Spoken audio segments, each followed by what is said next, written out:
अस्सलाम वालेकुम प्यारे प्यारे व्यूवर्स, ਤੁਸੀਂ ਵੇਖ ਰਹੇ ਹੋ ਫਰਾਜ਼ ਕਿਚਨ। ਅੱਜ ਮੈਂ ਤੁਹਾਡੇ ਵਾਸਤੇ ਹਲਵੇ ਦੀ ਬਹੁਤ ਸਪੈਸ਼ਲ ਰੈਸਪੀ ਲੈ ਕੇ ਆਈ ਹਾਂ। ਅੱਜ ਮੈਂ ਤੁਹਾਨੂੰ ਬਣਾਉਣਾ ਸਿਖਾਉਂਦੀ ਹਾਂ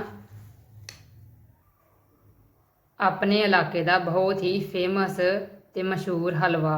ਅੱਜ ਕੱਲ ਜੋ ਕਿ ਸ਼ਾਦੀਆਂ ਦਾ ਸੀਜ਼ਨ ਚੱਲ ਰਿਹਾ ਹੈ ਤੇ ਇਹ ਹਲਵਾ ਸਾਡੇ ਇਲਾਕੇ 'ਚ ਬਹੁਤ ਪਸੰਦ ਕੀਤਾ ਜਾਂਦਾ ਹੈ। ਇਹ ਬਹੁਤ ਮਜ਼ੇਦਾਰ ਨੇ, ਬੱਚੇ ਬਜ਼ੁਰਗ सब इनू बहुत शौक ना खाते हैं। बहुत ही मज़ेदार तो बहुत ही टेस्टी हलवा।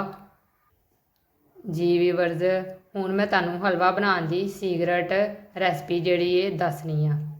जी हलवा बनाने वास्ते मैं एक देचकी दे विच 2 किलो पानी शामिल कर लिया। चुल्हा असी ऑन कर लिया। उस तो बाद इहदे विच 1 किलो असी चीनी शामिल कर दिंदे आ। चीनी नूं असी मैल्ट होने तक पकाना है। चीनी साड़ी अच्छी जी मैल्ट हो गई है। असी 1 तो 2 बॉयल आने तक इनू पकाने आ।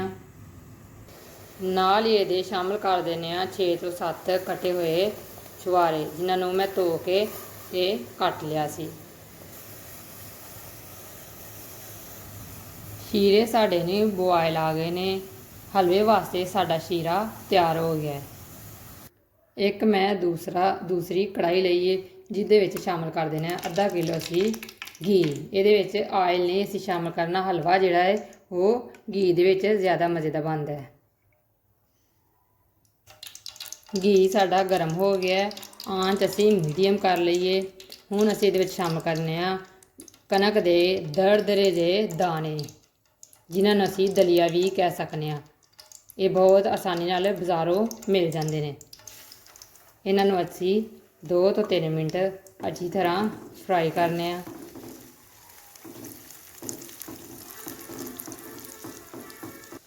दरदरे जे दाने जिहड़े ने ये चकवाली हलवे च, मुल्तानी हलवे दे विच भी इस्तेमाल होंदे ने। इहदे नाल हलवे दा टेस्ट जिहड़ा है वो बहुत ज़्यादा होर मज़ीद बेहतर हो जाता है। बेहतर तो पहले ही हुंदा है। हुण असी इहदे विच शामिल करने 1 किलो सूजी।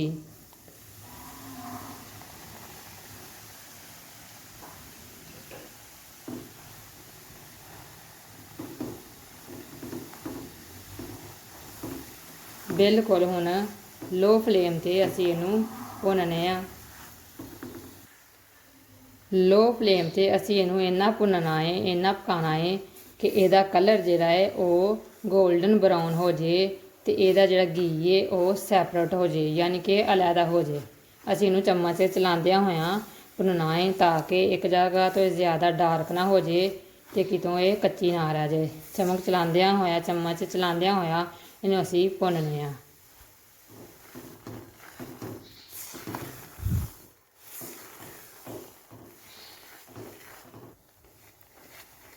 जी 10 तो 15 मिनट मैं इनू लो फ्लेम ते भुन्निया है। तुसीं वेख सकदे हो इहदा घी जिहड़ा है वो भी सैपरेट हो गया है।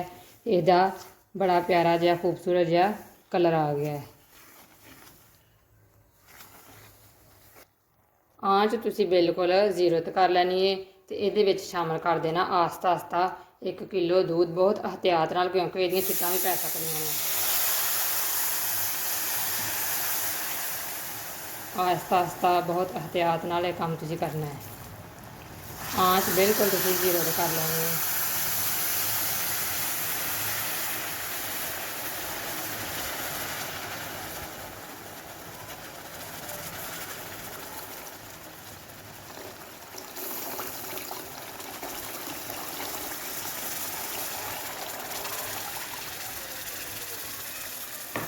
इनू असी दूध वाला हलवा भी कह सकने आ,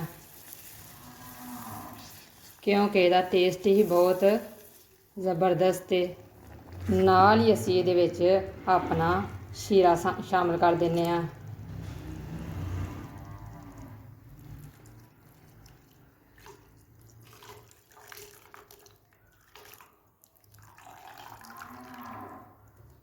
हिलांदियां होया असी इनू पकाने आ।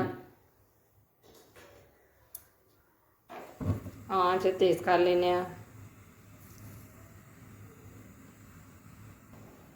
ਨਾਲ ਹੀ ਅਸੀਂ ਕੱਟੀ ਹੋਈ ਗਿਰੀ ਸ਼ਾਮਲ ਕਰ ਦਿੰਦੇ ਹਾਂ।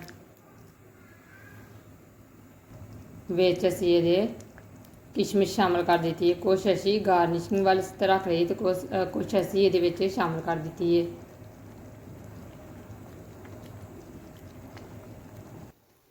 ਮੀਡੀਅਮ ਆਂਚ ਤੇ ਪਕਾਉਂਦਿਆਂ ਹੋਇਆਂ ਅਸੀਂ ਇਹਦਾ ਸਾਰਾ ਪਾਣੀ ਦੁੱਧ ਸਭ ਕੁਛ ਖੁਸ਼ਕ ਕਰ ਲੈਣਾ ਹੈ, ਬਿਲਕੁਲ ਡਰਾਈ ਕਰ ਲੈਣਾ ਹੈ। ਚਮਚ ਚਲਾਉਂਦਿਆਂ ਹੋਇਆ ਤੁਸੀਂ ਇਹਨੂੰ ਭੁੰਨਣਾ ਹੈ ਕਿਉਂਕਿ ਨੀਚਿਓਂ ਇਹ ਲੱਗ ਨਾ ਜਾਏ।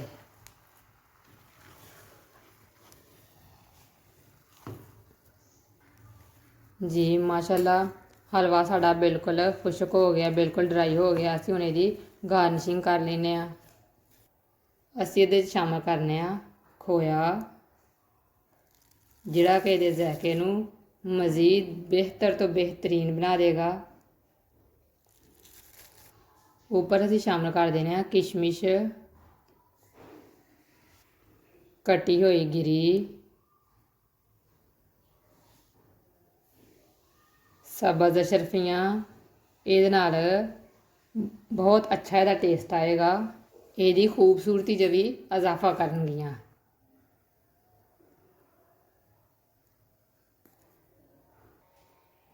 ਜੀ ਡਰਾਈ ਫਰੂਟ 'ਚ ਮੈਂ ਸ਼ਾਮਲ ਕੀਤੇ ਨੇ ਕਾਜੂ, ਅਖਰੋਟ।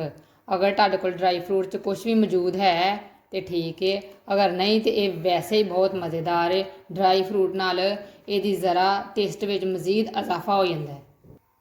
ਮਾਸ਼ਾਅੱਲਾ ਹਲਵਾ ਸਾਡਾ ਬਿਲਕੁਲ ਤਿਆਰ ਹੋ ਗਿਆ ਹੈ। ਵੀਡੀਓ ਪਸੰਦ ਆਈ, ਵੀਡੀਓ ਨੂੰ ਲਾਈਕ ਕਰੋ, ਸ਼ੇਅਰ ਕਰੋ, ਸਬਸਕ੍ਰਾਈਬ ਕਰੋ। ਅੱਜ ਦੇ ਇਸ ਯੂਨੀਕ ਹਲਵੇ ਨੂੰ ਤੁਸੀਂ ਟਰਾਈ ਜ਼ਰੂਰ ਕਰੋ। ਇਨਸ਼ਾਅੱਲਾ ਤੁਹਾਨੂੰ ਮਜ਼ਾ ਆਏਗਾ, ਤੁਸੀਂ ਇਹਨੂੰ ਬਹੁਤ ਪਸੰਦ ਕਰੋਗੇ। ਮਿਲਦੇ ਹਾਂ ਨਵੀਂ ਵੀਡੀਓ 'ਚ, ਉਸ ਵਕਤ ਤੱਕ ਲਈ ਅੱਲਾ ਹਾਫਿਜ਼।